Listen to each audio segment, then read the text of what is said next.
Olá, bom dia. Estamos iniciando mais uma edição do nosso programa Hora da Notícia, aqui aguardando, estamos em contato lá com o André, estamos aguardando só ele entrar aqui para falar com a gente.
Bom dia, André Capiberibe. Bom dia, a nossa legião de ouvintes da Rádio Assunção. Bom dia você que já está de saída, né? O André está agora com nova missão também, quase simultânea com a gente. Está começando um programa na Rádio Fortaleza, né? Então, quando inicia, tem que estar mais cedo por lá. Então, quero começar agradecendo, dando um abraço para aqueles que partilharam o nosso vídeo do último programa, como a Jacira Medeiros, o Jesus Alves, o Paulo Roberto Soares, o André Luiz Pinto Fernandes, Haroldo Mesquita, a Sandra Cabral, o Fábio Tágila, Grijalva Costa, José Soares, Linsdenberg Medeiros e Olavo Souza. E quem já entrou em contato hoje no WhatsApp 9616-1470, como o Paulo Nobre e o André Ramos. E quem já entrou aqui no Facebook, como a Ana Maria, o Marcos José Pereira e o Wagner Viana. André, realmente o Café com Clever é um programa, já está na sua 5ª edição, tem sido um sucesso. A gente faz um talk show lá no Café Patriota, toda sexta-feira, a partir das 9 da noite. Na última sexta-feira, que foi Sexta-feira da Paixão, os temas foram relacionados à efeméride, né?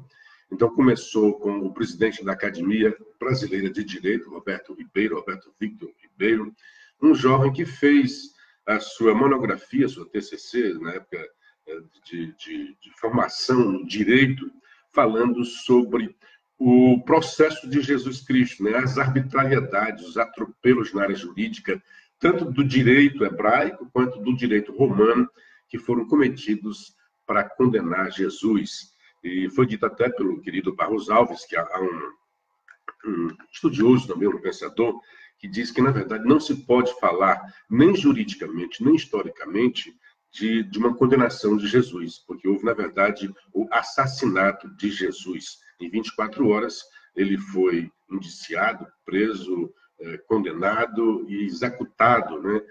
Executado de noite. Então, houve várias, o Roberto Vieira, que se debruçou sobre o assunto, citou vários temas, vários requisitos da lei hebraica e depois na lei romana, que originou todo o direito ocidental, né, o direito romano. Então, vários aspectos do direito romano também foram atropelados para aquele cara que devia ser considerado perigosíssimo naquela época, né? Porque, na verdade, ali havia dois poderes: o poder religioso de Israel, consignado nos sacerdotes, né?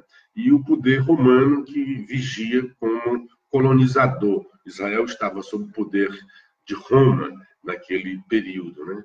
Então, lembre-se que naquele período Jesus chegava a Jerusalém para a comemoração da Páscoa, período em que a cidade quase quadruplicava a sua população, e ele foi aclamado como rei, né? Hosana nas alturas, filho de Davi.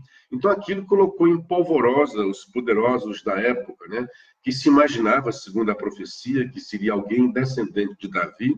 Daí, quando se dizia filho de Davi, tinha essa grandeza, que ele fosse para o palácio ocupar o poder. que isso daí, digamos que afetaria Roma.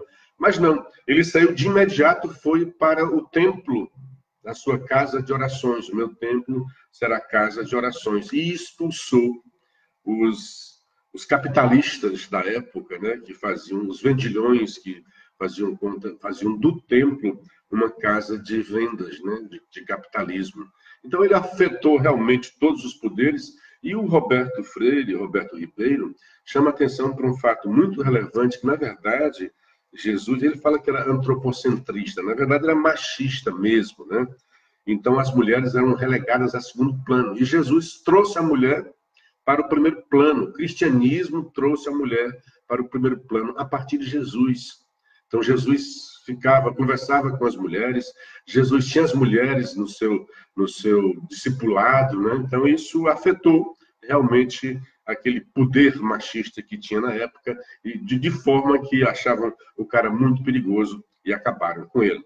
E depois veio o diretor, né, o doutor Antônio Jorge Pinheiro, que ontem estava no Jornal Povo, com um ótimo artigo sobre liberdade de expressão, que a gente comentou muito aqui, eu e o André até tivemos posições antagônicas, no caso do Danilo Gentili, e o Antônio Jorge está trazendo uma coisa interessante, que é assim, olha, estão usando o judiciário, né, deve-se não se deixar levar o judiciário por essas questiúnculas partidárias. Aí ele explica no caso da Maria do Rosário, que pediu a prisão do Danilo Gentili, e a juíza concedeu, mas que certamente não haverá essa prisão, que em outros dois casos ela saiu em defesa, tanto do João Willis, quando deu aquela cusparada, tudo em cusparada, né?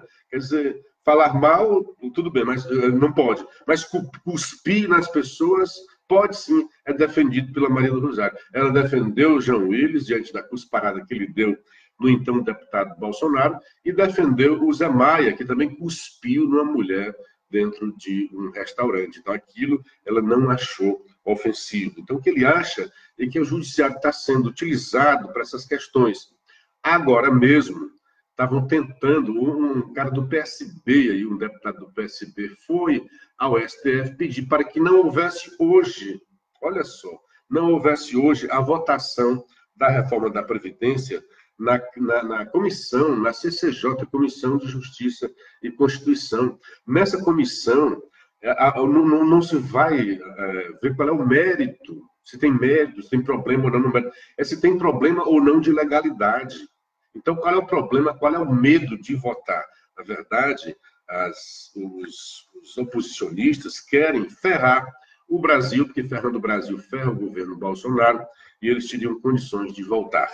Então, eu compreendo, né, sou um pouco diferente do que falou o nosso querido André, em relação ao sigilo de que aconteceu. Porque, na verdade, a oposição não quer saber dos números para melhorar, para aperfeiçoar essa reforma, quer, na verdade, tumultuar.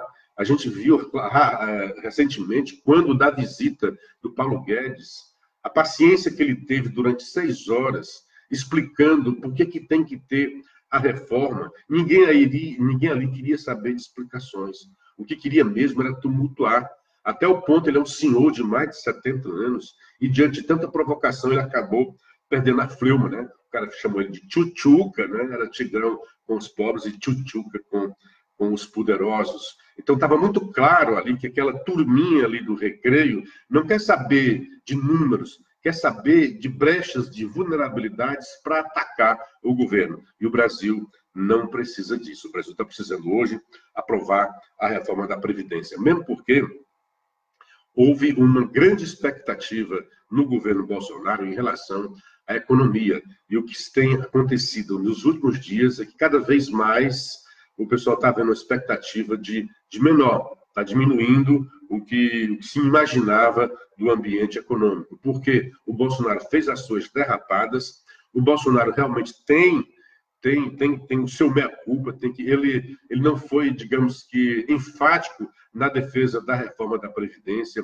chegou a dizer que poderia negociar, chegou a dizer que não era a reforma que ele queria. Eu acho que ele tinha que ir com a faca nos dentes para cima da reforma da Previdência, por 2 assuntos cruciais. Primeiro, para o ambiente econômico do país, para desenvolver porque isso é que vai trazer emprego, isso é que vai acabar com a miséria no Brasil, ou se não vai acabar, pelo menos mitigar. Note-se que recentemente o Banco Central disse que do governo Dilma para cá, 7.200.000 pessoas desceram para o fosso da miséria, o fosso social da miséria no Brasil, por essas ações que, de fato, na economia, se não mexer na economia, não tem como desenvolver, não tem bolsa, não tem Bolsa Família, não tem política social que vai resolver. Sem emprego, sem dar emprego, sem o desenvolvimento social, o Brasil vai se arrastar. E se não houver essa reforma, que já está quebrada a Previdência, aí o Brasil é que quebra de uma vez. Deixa eu dar antes um bom dia aqui para aqui. Muita gente entrando, senão vou perder aqui, né? Bom dia para a Catarina Soares, para o Wellington Pereira, que está retransmitindo o programa na sua web rádio Interative Metro de Maranguape. Grande abraço. Bom dia para o Everton Bezerra. O André Lima Ramos. Bom dia, Luciano, André, Renato e todos os ouvintes dessa rica programação. Bom dia, o João Lima. Bom dia a todos. Luciano, que bom ouvir seus comentários na hora da notícia. Valônia Campos. Bom dia, Luciano e André. Um excelente dia de trabalho para todos. O João Alves Freire. Bom dia, Luciano Clever. João Mereré, de Trairi, grande abraço para você. Marcelo Espíndola também mandando um bom dia. A Sandra Biguetti, lá do Japão, como disse o André mais cedo. O André Lima, Luciano, muito rico seus comentários. Que bom amanhecer o dia ouvindo uma aula teológica a respeito da missão honrosa de nosso Jesus Cristo. Aí nós falamos muito mais sobre isso lá durante a Semana Santa. Fiz só porque o André falou sobre o Café com Clever, que é esse novo programa em forma de talk show, lá no Café Patriota, é interessante. E sim, também tivemos a atração. O Albanísio, que faz os poemas, foram poemas também sobre a Paixão de Cristo, e o grande cantor lírico, Franklin Dantas, que eu não conhecia, um grande talento, que executou algumas canções sacras, né? Algumas músicas eruditas. Então, é muito interessante. Estou tendo um enorme prazer de fazer esse programa. Convido vocês a participar e ao vivo, né? Porque é um programa feito ao vivo. Ele é inovador nesse aspecto. Muita gente diz, não, mas talk show já tem há muito tempo. Tem, mas nunca teve um assim, ao vivo, feito num café, no ambiente do café. Ninguém pede silêncio, aquilo é normal. As pessoas estão lá degustando seu café, assistem ou não o programa. O programa passa ao vivo dentro do café e é colocado também para as redes sociais. Então, você que não pode ir, que acompanhe pelas redes sociais a partir das 21 horas. Nós temos agora também na internet uma página, no Facebook, uma página chamada Café com Clever. Eu convido vocês a curtir essa página, dar uma força para a gente nessa nova tarefa, nessa nova missão que eu estou empreendendo. Pois bem, dito isso, né, já que nós falamos lá de Jesus, da sua ressurreição, falava-se também sobre João, né, foi uma coisa que a gente falou sobre João Batista, que foi, segundo as palavras de Cristo, não há nenhum homem nascido de mulher maior que João Batista, porque para muitos dizem que João foi o último profeta do Antigo Testamento, né? A outros dizem que é o primeiro do Novo Testamento. E há um teólogo que eu achei muito interessante, que, na verdade, que João Batista não é exatamente um profeta. João Batista é a própria profecia em execução. É tanto que muita gente, quando perguntava ao próprio João, tu és Elias? Ele disse, não. Tu és o Messias que vem? Ele disse, não. Então, sempre de não perguntar, ele disse, então quem tu és? Eu sou a voz daquele que clama no deserto. Ele está reverberando as profecias de Elias, de Isaías, né? Aquele que veio abrir os caminhos de Jesus. Então, o João Batista, que é o que batiza, né? O que mergulha as pessoas, na verdade, seria a própria profecia em execução. E uma coisa curiosa, que para quem não estuda muito a Bíblia, João Batista iniciou o seu ministério no mesmo local, no mesmo território em que Elias ascendeu aos céus. E foi nesse mesmo local em que o povo atravessou o Jordão para conquistar a terra prometida. Eles colocaram a Arca da Aliança, que ali parou as águas, né? O povo pôde passar, e ali foi erigido um altar de 12 pedras. É bom? Então, aquele local foi sempre revisitado. Então, e é o mesmo local onde Cristo vem se batizar. E alguns dizem até que ali é como se fosse o início da nova criação do mundo. Porque na criação primeira era as águas, o Espírito pairando sobre as águas e a voz de Deus criando o mundo. E naquele momento em que Jesus se apresenta a João Batista, nós temos ali as águas do Rio Jordão, temos a voz de Deus falando que aquele é o Filho bem-amado e o Espírito Santo pairando sobre as águas, né? É como se o céu se fendesse. Imagina que o céu se fendeu para receber Elias naquele local. É como se fosse um portal, né? Os místicos falam muito disso, né?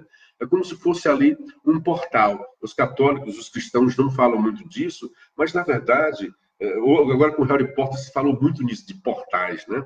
É como se fosse um portal, onde o céu se fendeu para receber Elias na ascensão e também se abriu para de lá vir o Espírito Santo e a voz de Deus dizendo: este é o meu filho amado de quem eu me comprazo. Então, a gente debateu sobre esses temas. Bom dia para o Michel Mendonça, bom dia, garoto. Bom dia para o doutor Paulo Roberto.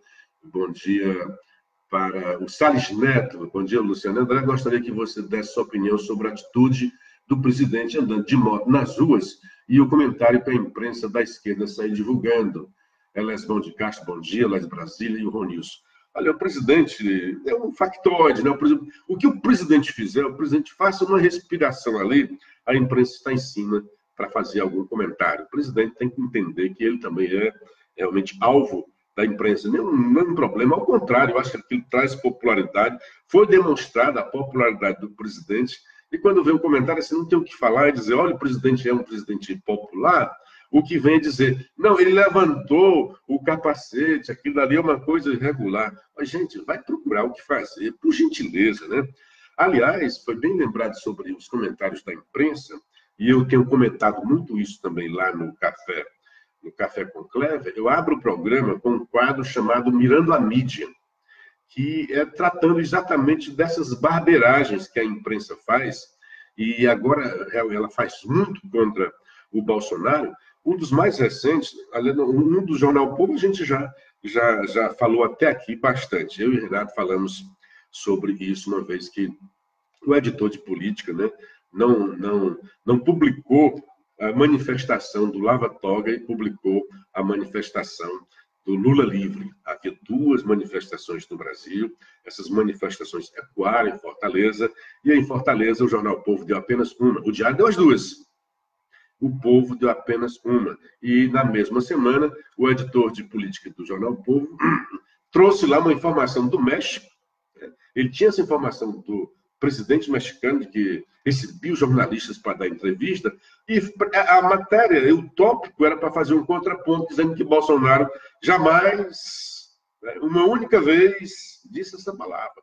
Uma só vez, Bolsonaro abriu o palácio para receber jornalistas, o que era mentira, né? Porque não podia ser desinformação do cara, porque, puxa vida, um editor de política, ele ser desinformado a esse ponto, não entender que Bolsonaro havia recebido, foi divulgado por todos os jornais, que o Bolsonaro tinha recebido jornalistas no Palácio do Planalto, isso tinha mais de um mês, e o cara dizer um negócio desse.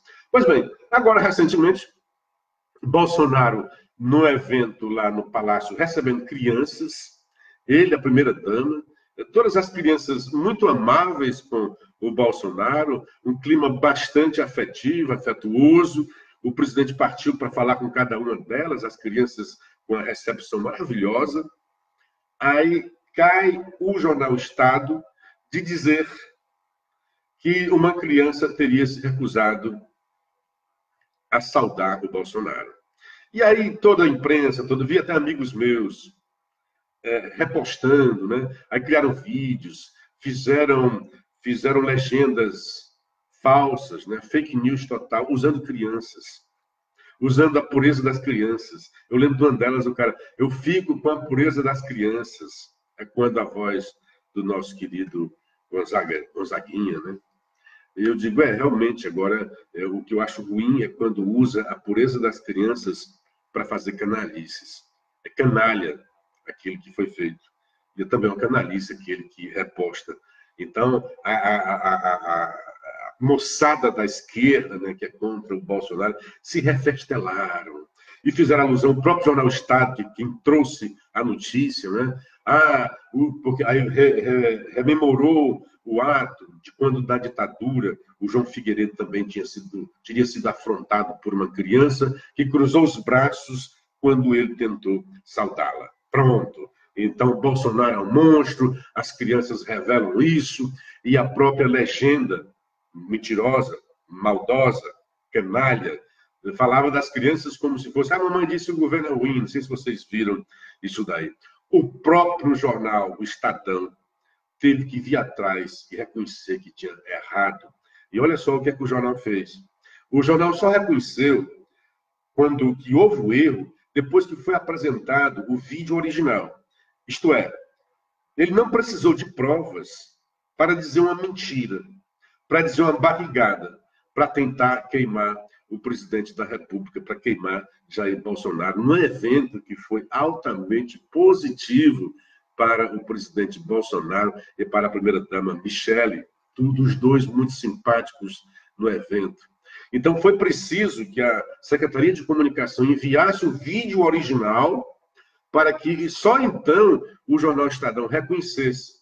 Então, para fazer a alevosia, para fazer a canalice, o Estadão se apressou e disse que uma criança teria ser base. O jornal não tinha repórteres lá para fazer essa afirmação.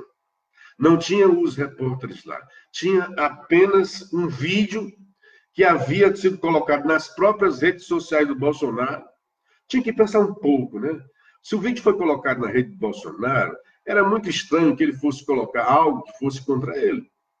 Então, só aí você já teria que ter pensado um pouco, jornalista, quando fosse fazer o seu comentário. Mas não. Percebeu ali, entendeu que seria uma coisa contra o Bolsonaro e publicou.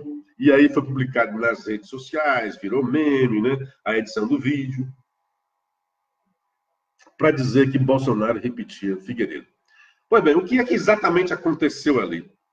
Naquela coisa festiva, ele abraçando as crianças, todas muito alegres, abraçando o Bolsonaro. Não era para menos. Como é que uma criança iria fazer ali alguma coisa contra, né?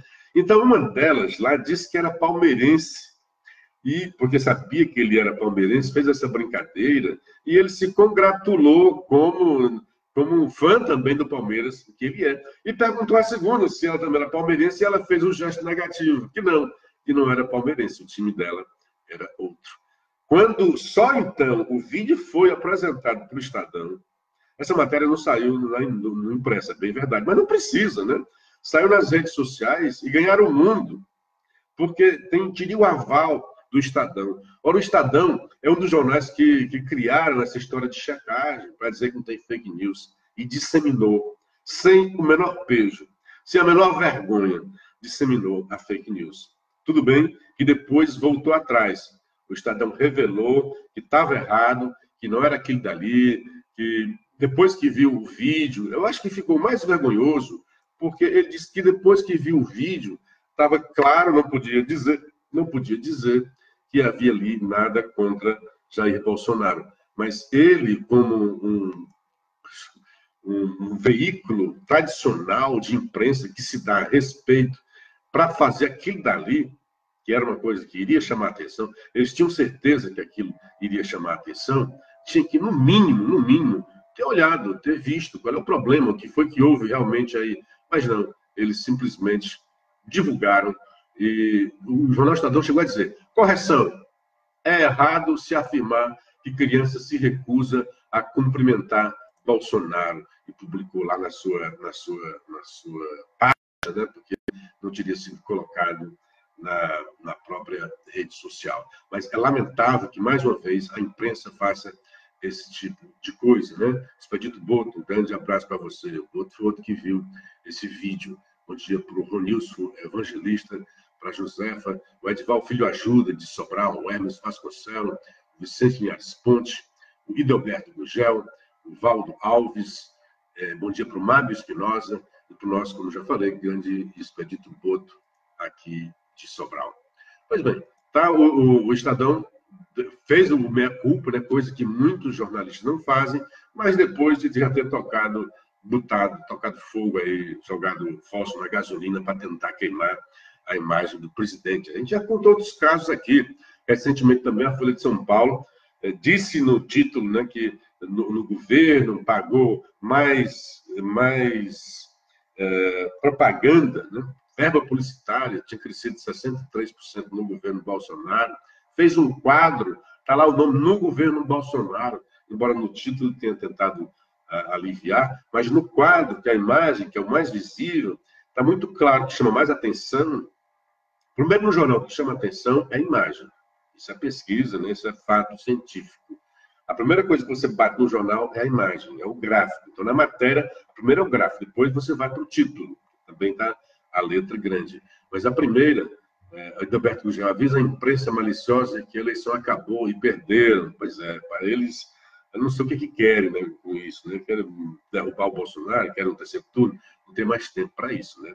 É intempestivo. A gente viu que a Folha de São Paulo fez realmente uma campanha contra o presidente na época das eleições. Né? Então, está fora de hora. Eu acho que agora a gente tem que ir atrás do país. Não que deva ser o jornalismo chapa branca, mas deve evitar esse tipo de coisa.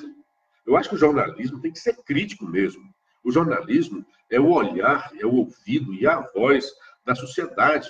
E os governos costumam ser muito fortes. Então, a gente tem que ter realmente esse contraponto, tem que ser a crítica, né? Porque o poder corrompe. Por maior boa vontade que tenha alguém que a gente elegeu, ele pode chegar e se corromper no poder. Então, a imprensa tem que ser realmente ativa, tem que ser crítica para evitar que se corrompa, como aconteceu nos últimos governos que a gente viu por aqui. Nesse, a gente ainda não tem essa informação. Então, a Folha chegou a dizer isso, quando depois a própria SECOM diz, olha, esses recursos são dinheiro do governo Temer.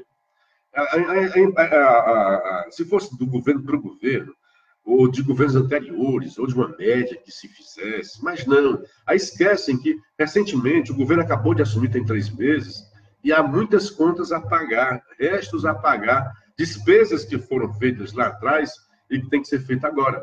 Bom dia para o Francisco Edvar, estamos atentos ao programa. Pois bem, aí eu fiz agora uma clipagem que eu queria conversar com vocês. A primeira delas, só sobre esse negócio da reforma da Previdência. Números, já existem bastantes números.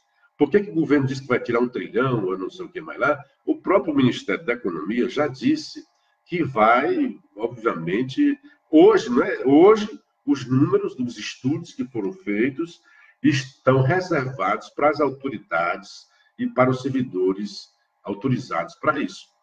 E assim que chegar nesse momento, está tudo bem, foi apresentado já para a Câmara dos Deputados, mas ainda está na comissão que vai julgar apenas a legalidade, se tem alguma coisa inconstitucional na reforma. Assim que isso for aprovado, como deve ser aprovado hoje, está previsto que hoje seja aprovado, a oposição já fez todo o seu circo, né, toda a sua baboseira, né, um espetáculo deprimente, que eu acho que não está à altura da sociedade brasileira. Já fizeram de tudo, até a ponto de judicializar. Ontem o Gilmar Mendes negou, tinha um deputado do Partido Socialista Brasileiro, PSB, pedindo que o STF impedisse liminarmente que houvesse hoje a votação, o que é um absurdo. Só em judicializar isso daí já é um absurdo. Pedir para que não haja votação, oxe, votação é o princípio da democracia. Qual é o problema de fazer a votação? Quem tem voto vai ganhar, quem não tem voto vai perder. É simples assim.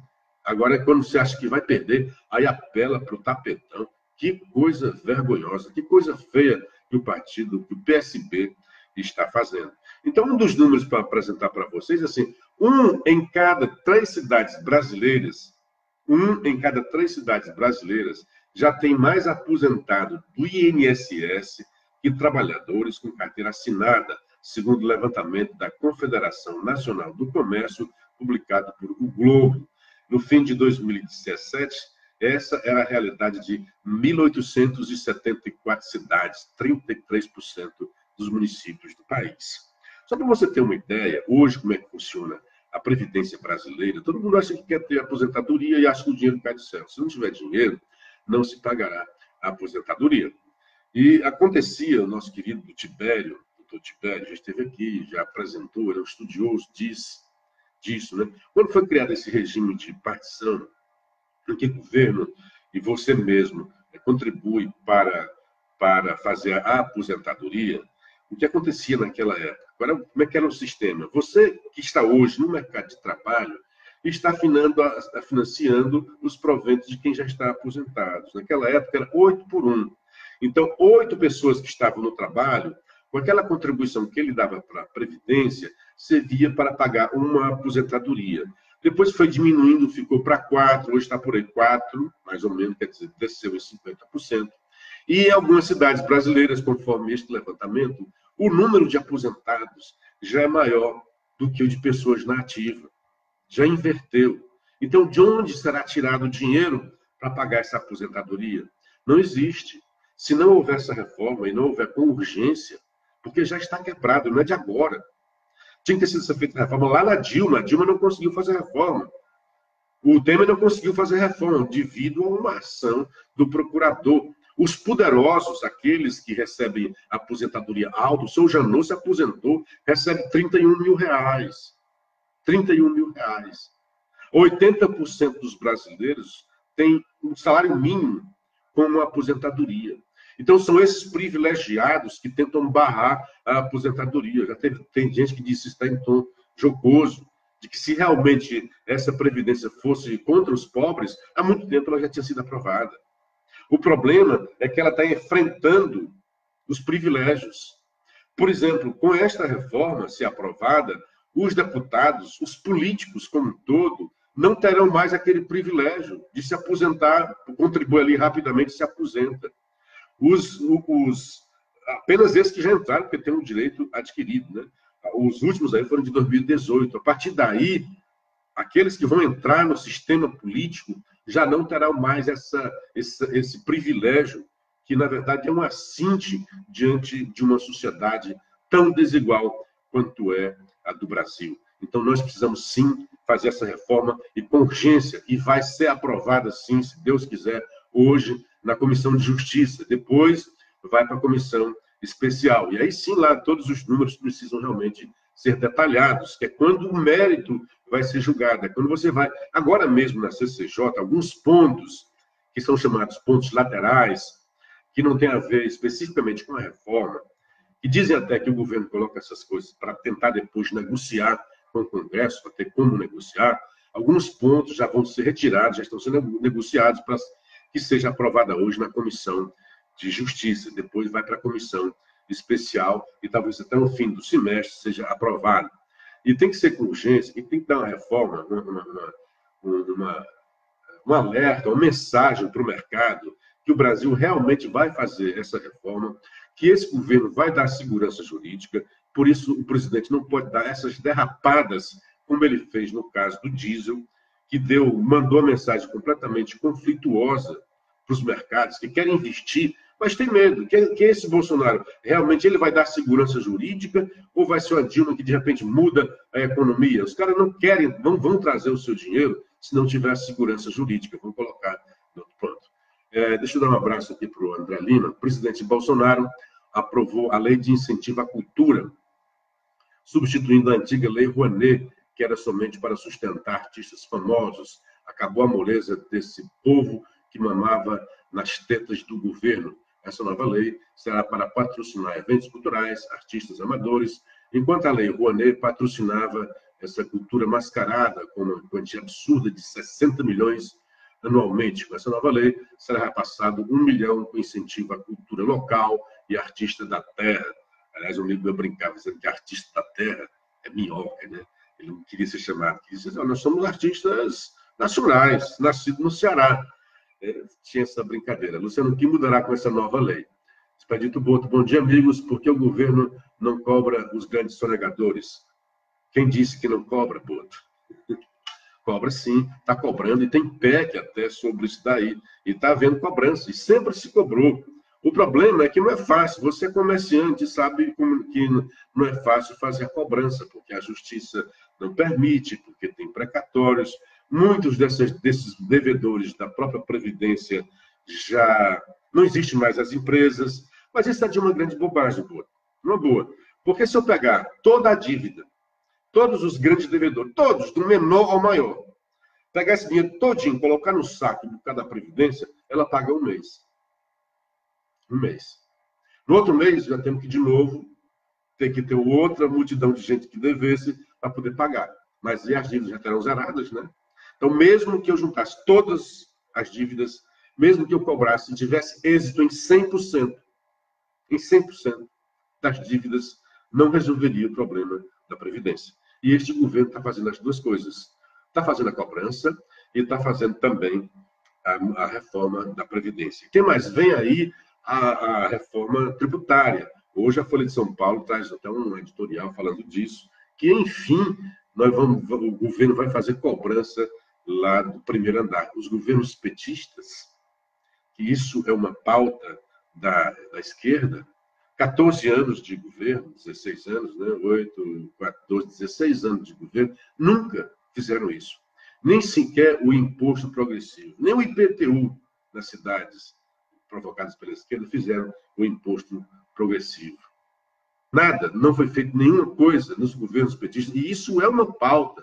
Sempre se falou, tem que tributar as grandes empresas, a esquerda sempre disse isso.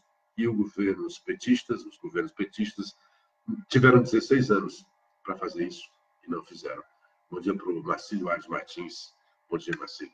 Muito bem, nosso querido falando do André Lima Ramos. A Lei Rouanet, na verdade, é uma lei de incentivo à cultura. Como aqui no Ceará tinha a Lei Gereissati, já não se fala mais da Lei Gereissati, que era coisa interessante também na época, ajudou muita gente. Eu mesmo lancei um disco com a Lei Gereissati, então foi uma lei que todo mundo podia participar, qualquer produtor cultural. A Lei Gereissati era muito interessante. A Lei Rouanet, até então, o que se via era benefício para os grandes, para quem não precisava, né? Porque assim, já estava no mercado. Eu não estava no mercado. Vários poetas, vários cantores, várias bandas aqui no Ceará se beneficiaram da Lei Gereissati. E não tinham outra opção a não ser a Lei Gereissati. E houve realmente uma efervescência cultural no Ceará. Houve, depois, o próprio polo de cinema do Ceará veio daí. Então, houve realmente uma consequência com a Lei Gereissati, que depois foi colocada de lado. Bom dia para o Carlos Henrique e também para o Marcílio. Pois bem, a nova Lei Rouanet, na verdade, não é 1 milhão, viu? Quando se fala 1 milhão, é 1 milhão por projeto. Então, se eu sou um produtor cultural, eu posso fazer 10 projetos de 1 milhão. Então, em tese, na verdade, o teto é 10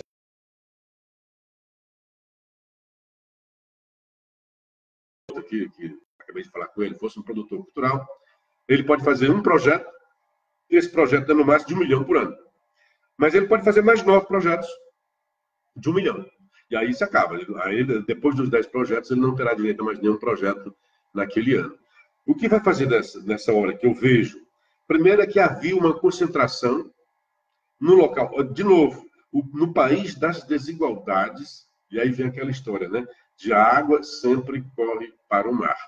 No país das desigualdades, a Lei Rouanet beneficiava preferencialmente aqueles que menos necessitavam. É igual no Brasil, parece que é tudo assim. Essa reforma da Previdência, hoje, ela beneficia mais a quem não precisa. E é por isso que está havendo essa grita, porque ela está mexendo em privilégios. Quem mais grita contra isso não é o pobre que está gritando. Quem está gritando contra a Previdência são os grupos de pressão, geralmente oriundos do serviço público. Nós temos um serviço público e área privada. Quem são os servidores que recebem mais? O da iniciativa do governo, não é da iniciativa privada. Dentro do governo, há outras castas. Nós temos o Ministério Público, o Judiciário, são os que mais ganham. São uns verdadeiros marajás.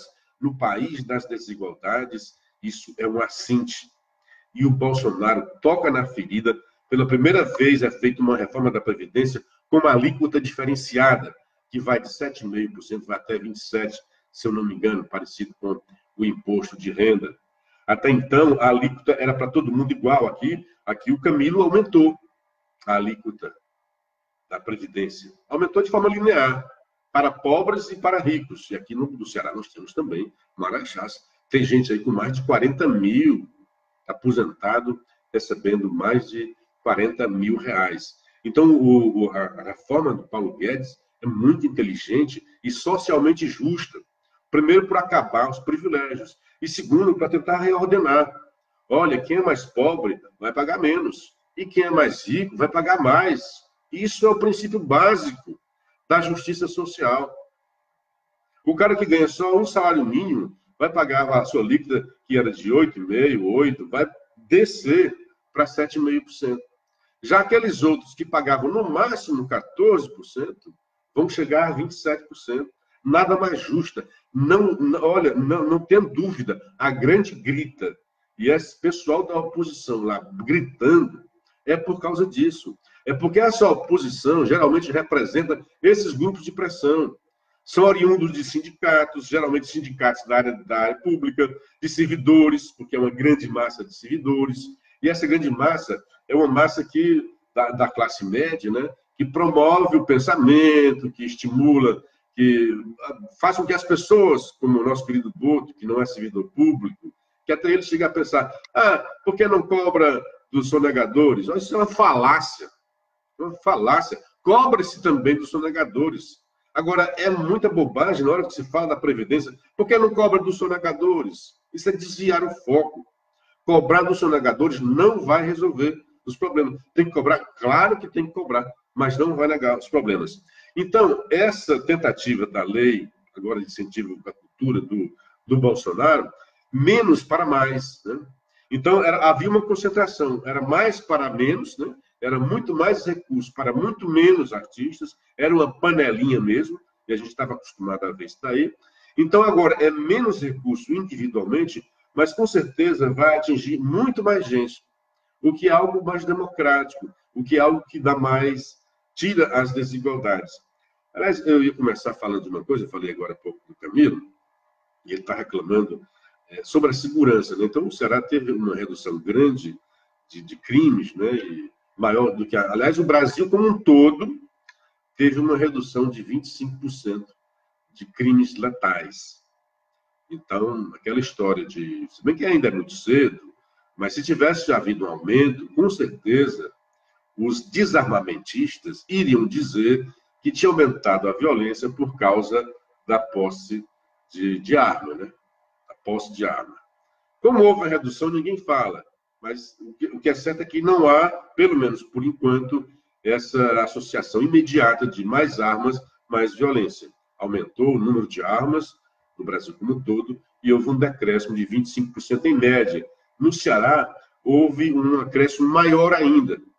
Então, as pessoas, quando isso que foi cobrado na Assembleia, porque disseram, poxa, falam do Ceará e não falam que, nesse período, desses 3 meses de governo, agora o novo governo Camilo, houve também um grande aporte logístico e de reforço do governo brasileiro aqui para o Ceará. Então, nós temos que reconhecer e agradecer, né, porque realmente houve um empate, o governador fez muito bem em enfrentar, viu que até então estava complicado o enfrentamento. Bom dia para a Fernanda, meu amor lindo, você também, querida. Fernanda lá na Itália, uma hora está na Itália, outra na Polônia, não sei bem ao certo onde ela está nesse momento, você está assistindo o programa.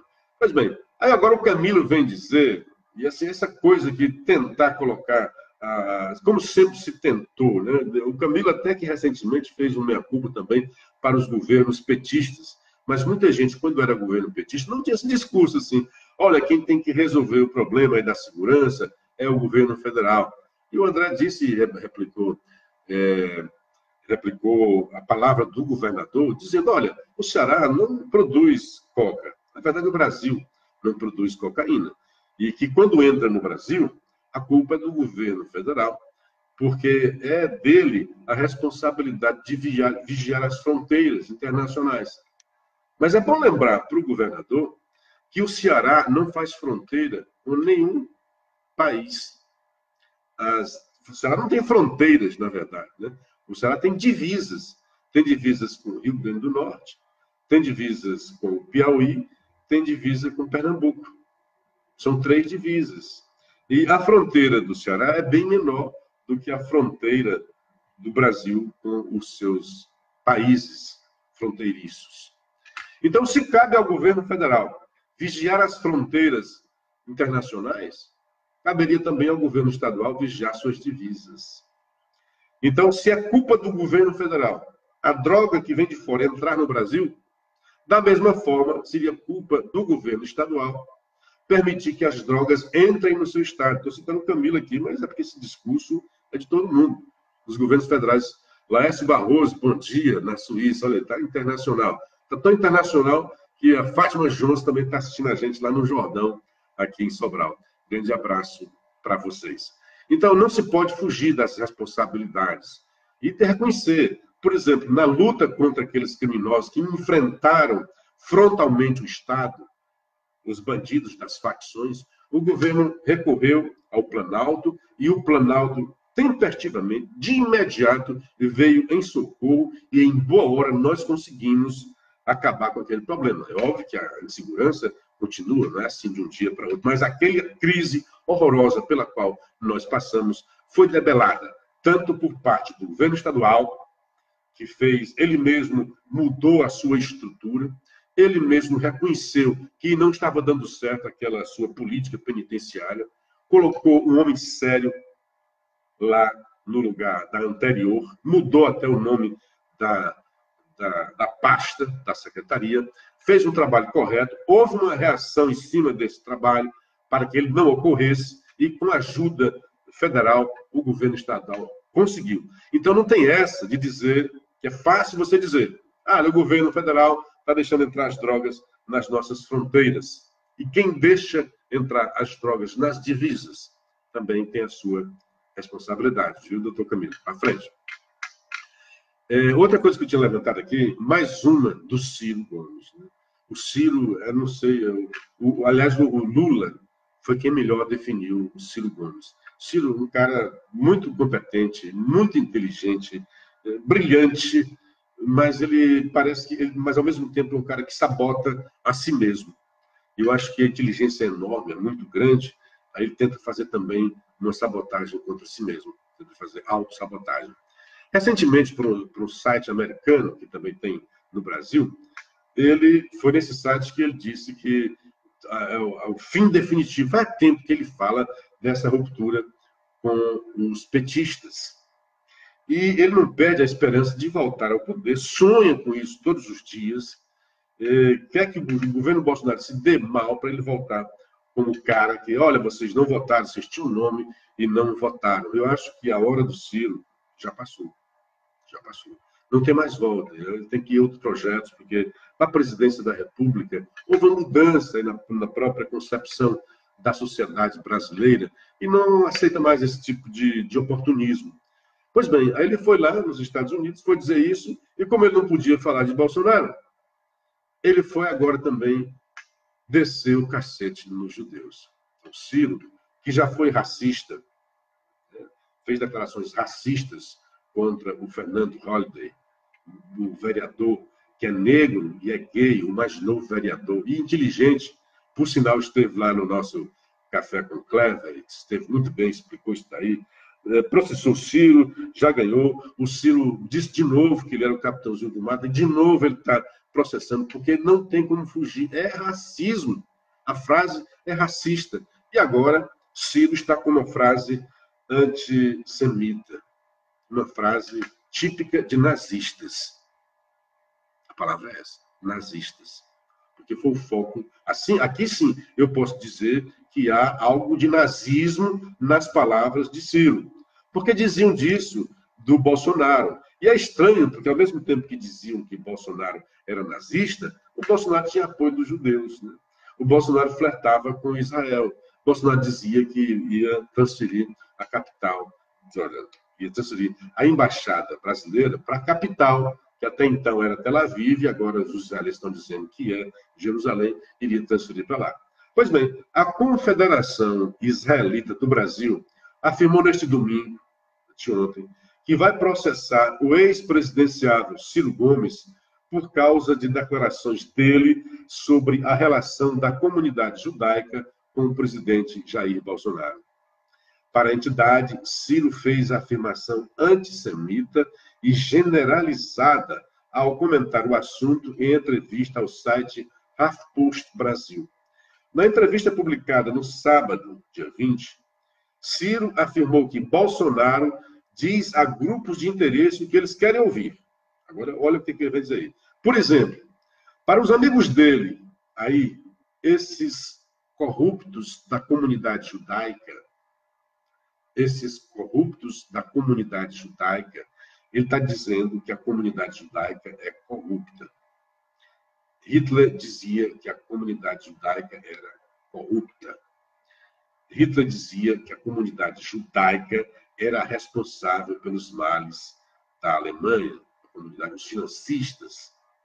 É o que Ciro está dizendo, em outras palavras. Esses corruptos da comunidade judaica que acham que, porque são da comunidade judaica, olha só, têm direito de ser corrupto. Olha a quantidade de bobagem que o Ciro está dizendo. Está dizendo, esses corruptos da comunidade judaica, o que ele está dizendo com isso?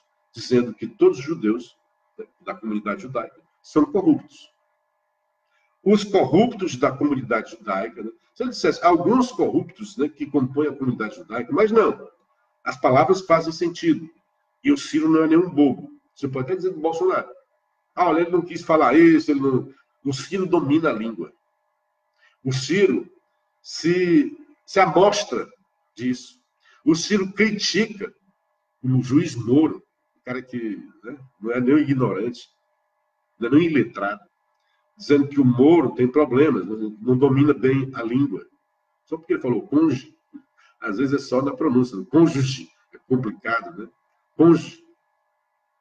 Então ele criticou o Moro. Então, se ele criticou o Moro, eu tenho que usar as palavras de Ciro pelo preço de face que ele está falando. Não tem metáfora aqui. Como outro dia ele disse que ao aprovar a autonomia do Banco Central, era hora do povo se reunir e partir para o quebra-quebra. Depois, ele, vendo a dimensão da bobagem que ele disse, voltou atrás e disse que era uma metáfora. Aqui não há metáfora. Para os amigos dele, esses corruptos da comunidade judaica, que acham que, porque são da comunidade judaica, ele está dizendo, primeiro, que os caras são todos corruptos. Depois, estão dizendo que eles são arrogantes, né? Porque se acham que são da comunidade judaica. Só porque eles se acham, teriam o direito de ser corruptos.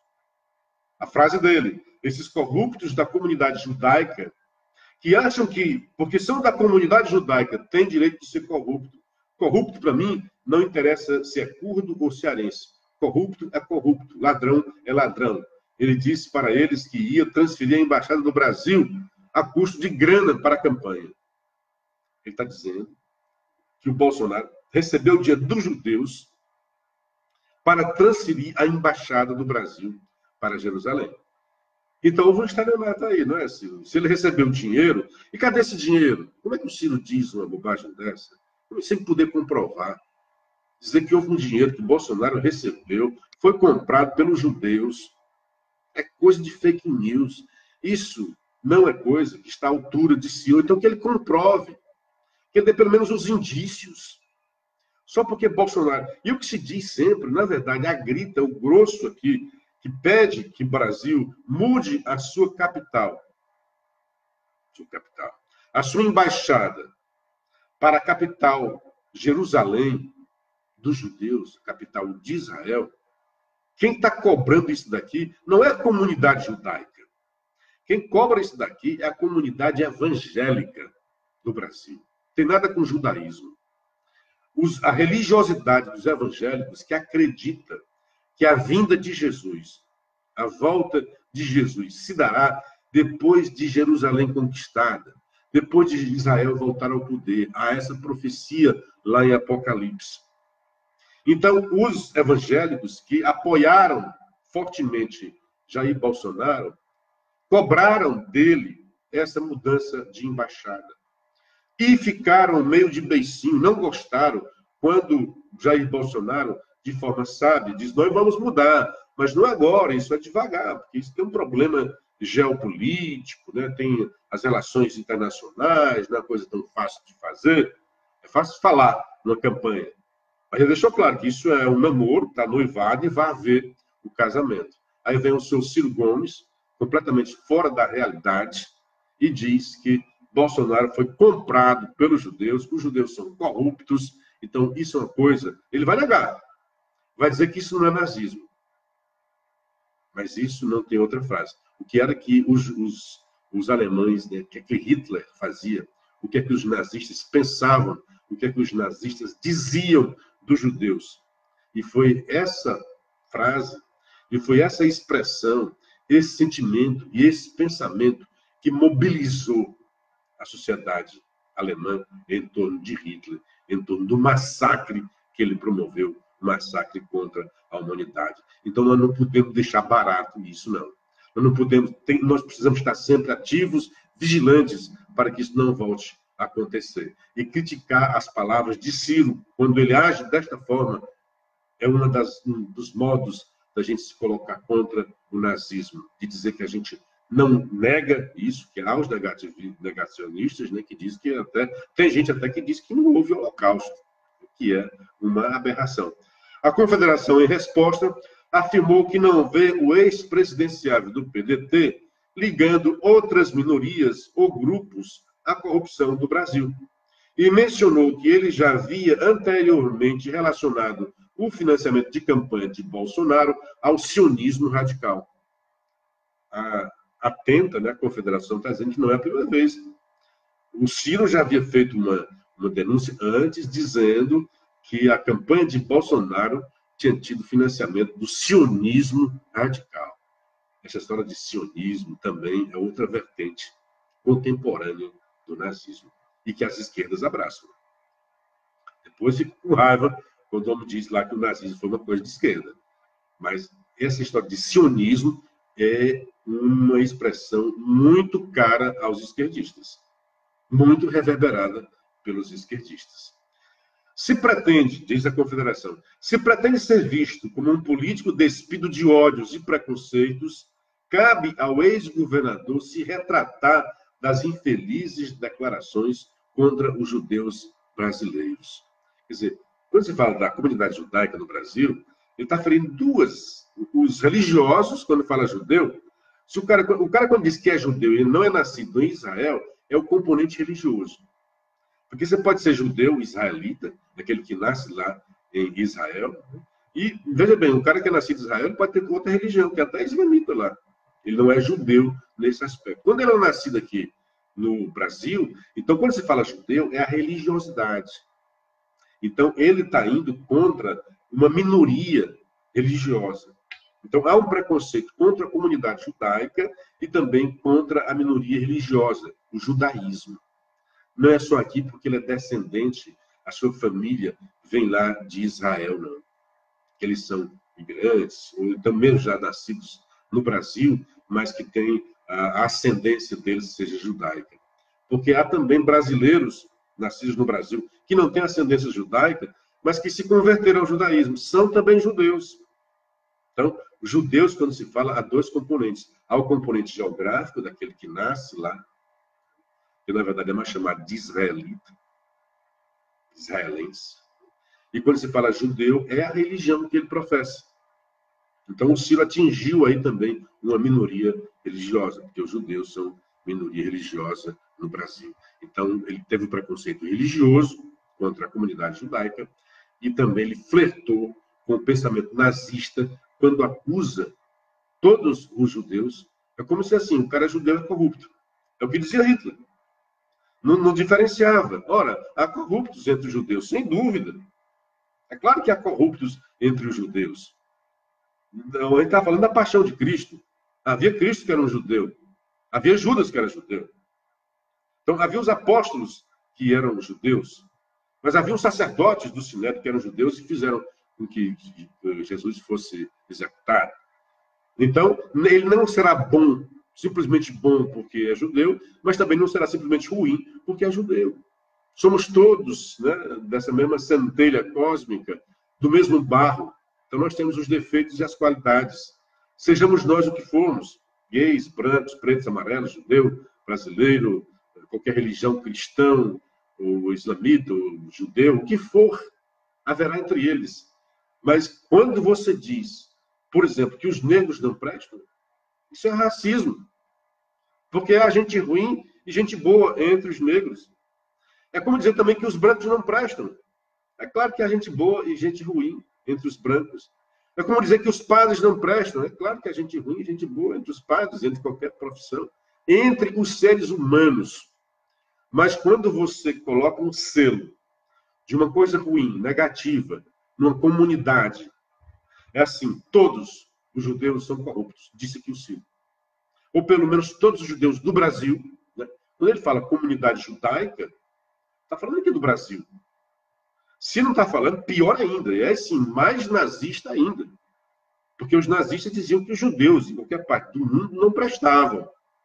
Os judeus eram uma escória, os apátridas, os párias da humanidade. Então era gente que não prestava. E gente que não presta faz o que com ela? Extermina, né? O que não presta deve ser jogado ao fogo.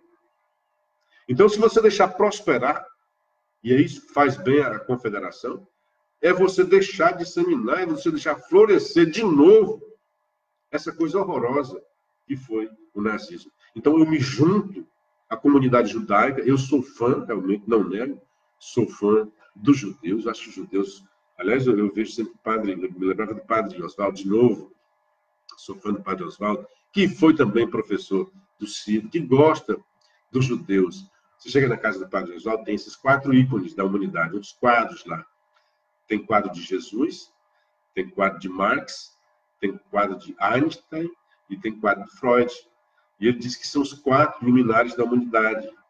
É como se fossem os 4 pontos cardeais, norte, sul, leste e oeste. Um está na espiritualidade, que é Jesus, e se contrapõe à materialidade, o materialismo de Marx, outro judeu grande. Um é Freud, que está no campo da mente, das emoções, e o outro é Marx, que está no campo do racional, do pensamento racional, que está no emocional.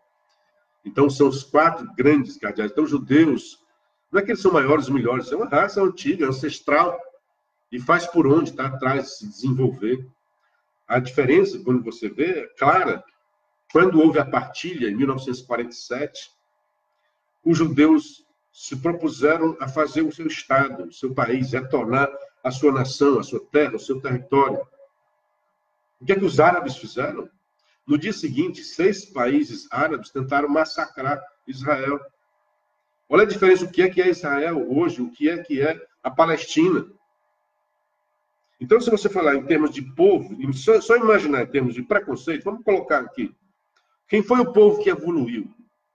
O que é Israel e o que é a Palestina? O que é a faixa de Gaza? Por que um evoluiu e o outro continuou no atraso? Miséria total.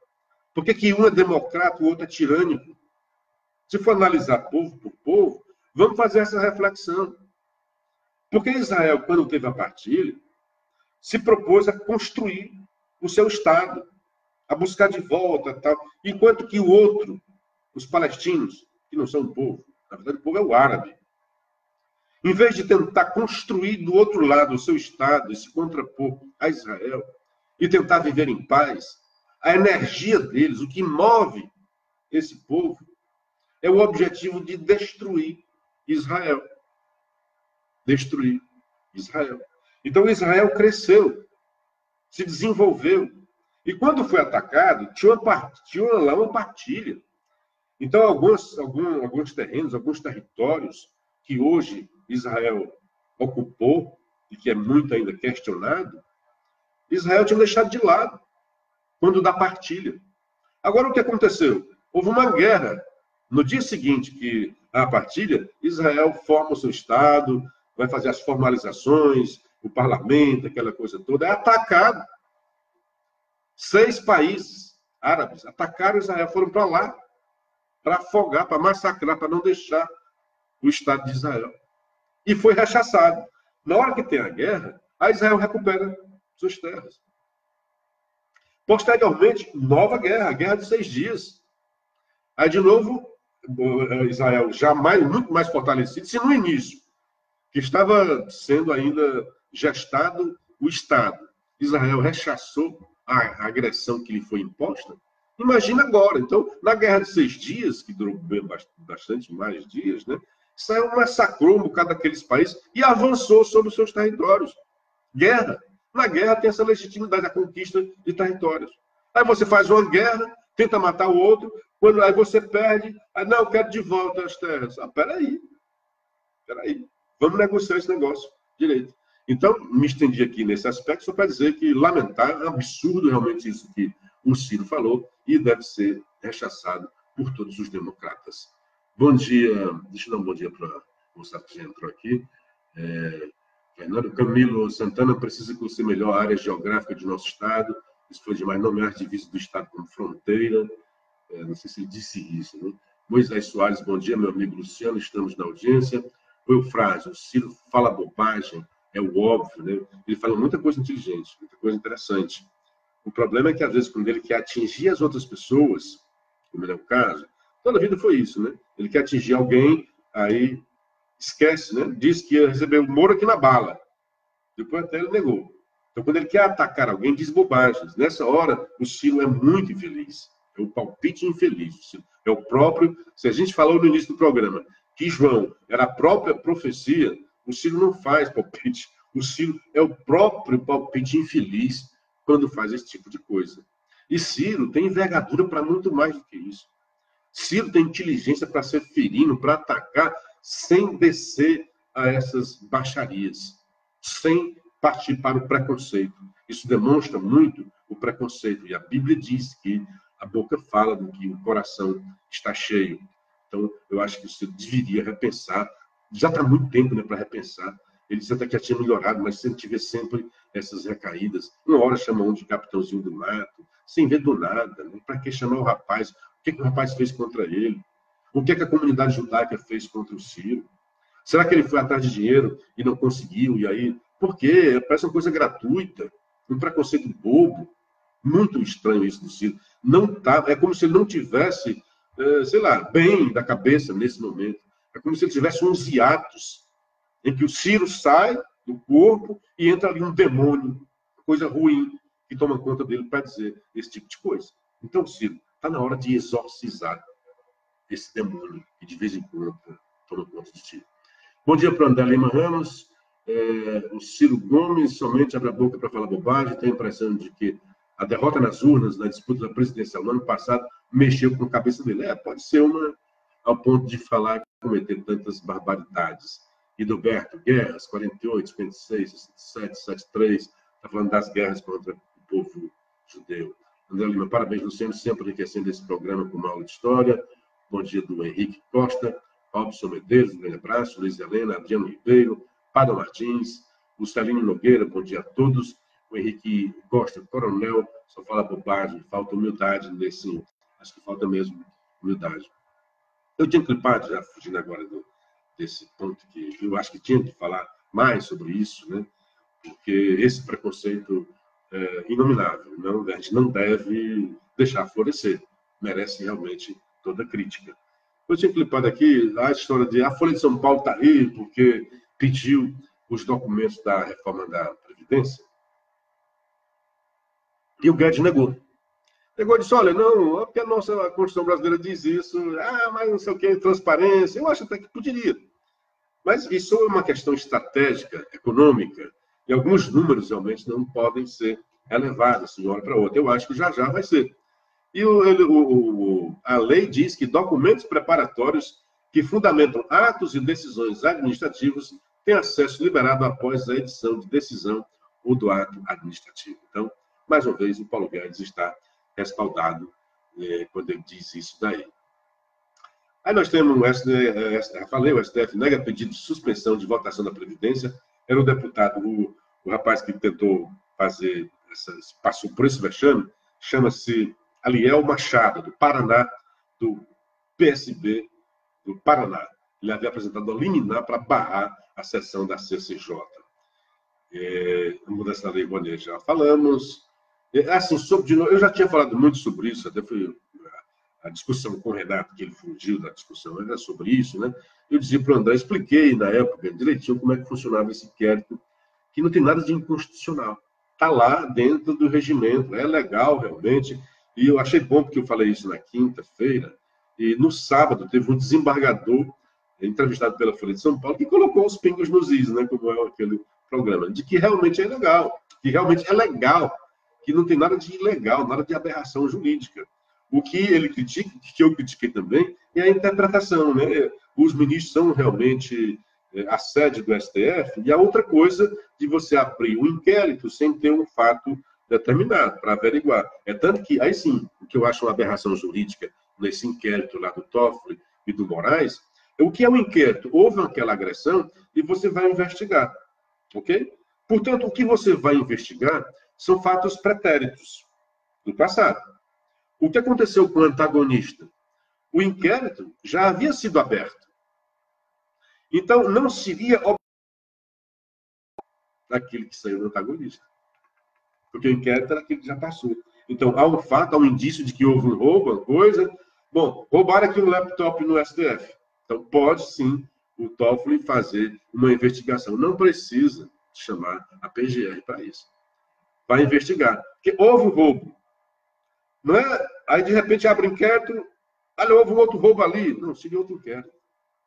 Então, isso aí voltou atrás, tudo bem. E eu comentei que era bobagem aquilo que a PGR fez. E eu disse, falei isso com o André várias vezes, que terminado o inquérito, aí sim, o relator do inquérito encaminha para quem de direito, para o órgão acusador. Se houver pessoa de foro privilegiado, esse relatório será encaminhado para a PGR, a doutora Dodge. Se não tiver gente com foro por prerrogativa de função, é o chamado foro privilegiado, será encaminhado para a Procuradoria, né, para o Ministério Público do seu estado. No caso do general, lá vai para Brasília, tem outro caso que é em Goiás, tem outro caso que é em São Paulo, será encaminhado para cada um deles. Foi o que garantiu ontem.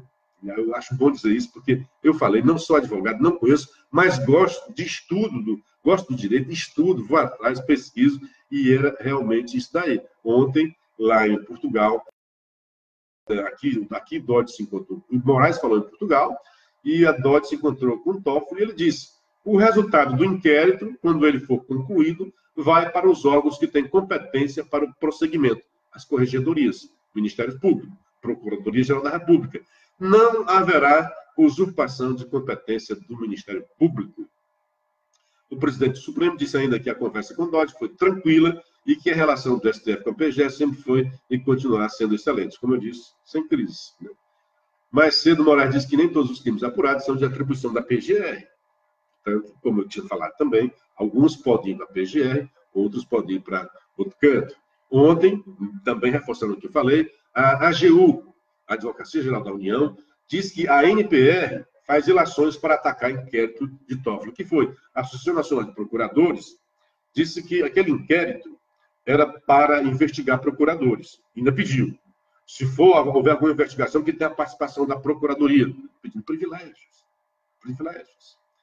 E, ao mesmo tempo, ele disse que o inquérito é ruim, é ilegal, porque não diz quem vai ser investigado.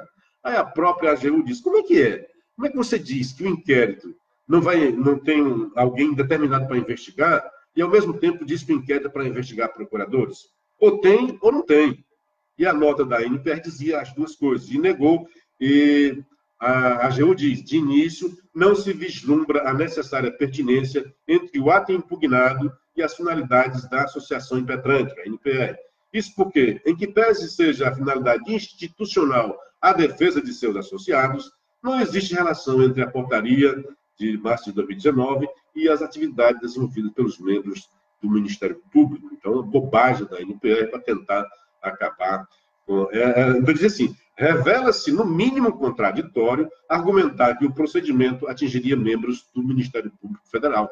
Afinal, se o ato não delimita expressamente os investigados, não há como deduzir que seria induvidosamente apto a repercutir negativamente na esfera funcional de seus associados. O que se tem por certo são meras ilações. É isso que diz lá. Então, gente, não tinha realmente um inquérito. É estranho, porque não tem a quem ele buscar, né, e cometeu coisas que não deveria, fez interpretações diferentes, mas de ilegal ele não tem nada. E, por fim, de novo aqui, o nosso querido, aqui da coluna, o Eric Forte, dizendo que o governo joga contra a Previdência. Ele acha que hoje nem vai ter votação porque negou esses números. E olha a bobagem que ele diz, né? O governo Jair Bolsonaro deu o mais contundente argumento contrário à reforma da Previdência. Decretou como sigilosos os estudos e pareceres técnicos que fundamentaram a proposta de emenda à Constituição, que promove a mais drástica alteração nas regras da aposentadoria. Vai bem, né? O decreto de sigilo veio com resposta ao pedido. O governo pretende mexer de forma dura nas aposentadorias das pessoas e tem um desplante de dizer que irá restringir informações. O governo disse isso. O governo disse que vai restringir na hora, vai liberar na hora correta, na hora adequada. Ora, se o governo... Aí ele vai dizer assim, não estou... E o mais rápido, sob pena, ele diz o quê? Conheço quantidade razoável, olha o que ele vai dizer, conheço quantidade razoável de informações sobre Previdência e estou convencido de que é necessário mudar o atual modelo. Por que ele está convencido? Porque ele tem as informações. Então, as informações que o governo guardou não são essas... Muitas das informações já foram repassadas. É tanto que eu sei, e ele sabe, e ele está dizendo que eu conheço quantidade razoável de informações sobre Previdência e estou convencido de que é necessário mudar o atual modelo. Então, o governo não sonegou. Agora, há uma parte técnica aí de números que o governo está guardando, até para não fazer alvoroço, para não mexer no mercado, para não trazer especulações. É isso. É só por isso. Então, já, quando chegar na Constituição, na comissão especial para discutir a Constituição, o governo vai liberar. Amigos, tinha mais para falar com vocês. Achei que ia ser difícil estar aqui, mas foi muito bom estar com vocês. Um grande abraço. Um abraço para quem mais falou aqui, meu Deus. Celinho Nogueira, o Henrique Costa, o Robson Medeiros, bom dia, amigo, muito bom seus esclarecimentos, sem preconceitos, parabéns. O Djalva Parentes Costa, bom dia a todos, ele que é o presidente da Câmara Municipal lá de Ubajara. Um grande abraço a todos, foi muito bom estar com vocês. Estaremos aqui amanhã, com a graça de Deus. Espero que vocês possam compartilhar esse vídeo no Facebook e também lá no YouTube para ajudar a ampliar a nossa voz. Um grande abraço, não pude ver o pessoal do WhatsApp, porque eu estou aqui, o nosso querido da Estana Nova, o Marcelo da Flecheira, Simão Oliveira, o Genário, o Luciano, não sei porque alguns jornalistas ouçam o Ciro Gomes a categoria de gênio, na minha modesta opinião, gênio, não vou nem dizer, porque eu fico vocabulario. O Ronaldo Almeida ainda sonha ser presidente do Brasil, mais aqui, o nosso querido Nilton Mourão, eu vi na notícia, Feliz Páscoa, Cristo ressuscitado, Moisés Soares, Barros Alves, Elizabeth Santos, bom, gente, Ludberto, Domingos Neto, um grande abraço, Valderrama Araújo, sabe dizer se ele ainda está com o mesmo número de telefone? O Odaí de São Paulo, bom dia, Marileide Menezes, um grande abraço a todos, um dia bastante proveitoso e até amanhã, com a graça de Deus. Vem aí, Carioquinha, grande abraço e até lá.